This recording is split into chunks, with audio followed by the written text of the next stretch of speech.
Today, I'm going to be talking about a topic that I'm sure a lot of you are interested in, downloading Neon shows. Neon is a great streaming service with a lot of great content, but it can be frustrating that you can't download shows to watch offline. So, in this video, I'm going to show you how to download Neon shows using a few different methods. Screen recording. This method is the easiest, but it's also the least reliable. To use this method, you'll need to record your screen while you're watching a show on Neon. Once you've recorded the show, you can save it to your computer and watch it offline. Using a third-party app. There are a number of third-party apps that you can use to download Neon shows.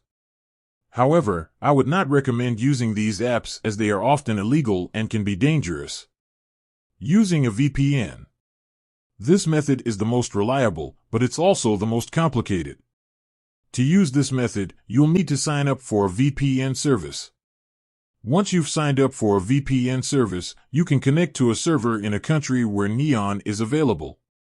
Once you're connected to a VPN server, you can download Neon shows using the official Neon app. Thanks for watching. If you enjoyed this video, please like and subscribe. And be sure to check back soon for more videos from me. Here are some additional tips for downloading Neon shows. Make sure you have a good internet connection. Download shows in HD if you have enough storage space. Use a VPN service that is reliable and has a good reputation. Be careful when using third-party apps. Thanks for watching. I'll see you next time.